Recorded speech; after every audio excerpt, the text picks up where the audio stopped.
सम्माननीय सभापति महोदय, विज्ञ विचारक मंडली, मोर समस्त प्रतियोगी बंधुगण एवं मोर सहपाठी और सहपाठीगण, आज प्रतियोगिता में मोर आंतरिक शुभेच्छा और नमस्कार जनाऊँ।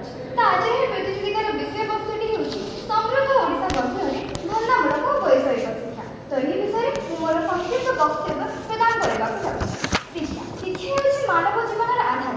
तेणु शिक्षा केवल पाठ्यपुस्तक ज्ञान सीमित रही मानुची अतीतर पारंपरिक शिक्षाटी केवल पाठ्यपुस्तक परीक्षा और सर्टिफिकेट सीमित रही जाता, किंतु वर्तमान आधुनिक जुगर धंदामूलक और वैषयिक शिक्षा युवपीढ़ी को स्वावलंबी और सृजनशील कर संभव हो पारी, जहाद्वारा कि ओडिशार ग्राम सहर और सहर आर्थिक स्थिति सामाजिक स्थिति और सांस्कृतिक स्थिति में उन्नति साधित हो पारी।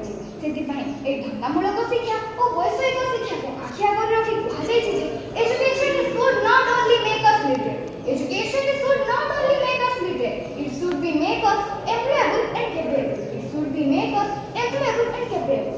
ओडिशा प्राकृतिक संपद रे परिपूर्ण राज्य हेले यार प्राकृतिक संपद को उपयुक्त भाव में व्यवहार करबा को हेले हमको दक्ष और कुशली युवक मानकर आवश्यकता रही। एथि पई धंदामूलक और वैषयिक शिक्षा आम पई नित्याନ୍ତ आवश्यक।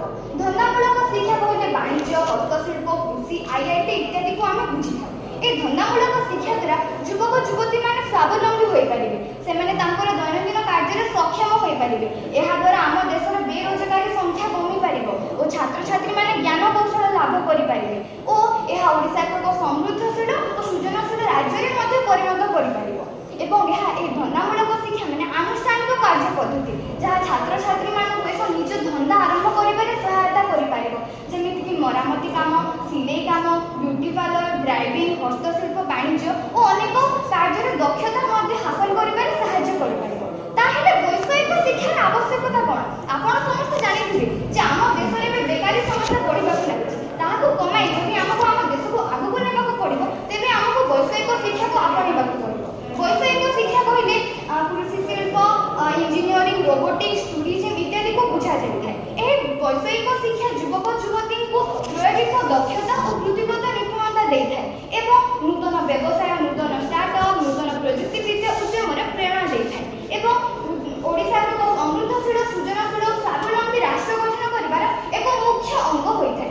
वैषयिक शिक्षा शिक्षार प्रयोगात्मक उपयोगिता माध्यम जड़े शिक्षित व्यक्ति को निज देश निज ग्राम तथा निज सहर आर्थिक स्थिति को अभिवृद्धि करने संगे संगे विनियुक्त करें। वैषयिक शिक्षा द्वारा ही जड़े छात्र कि छात्री कि युवक युवती देश कि सहर में परिचित हो पारि था।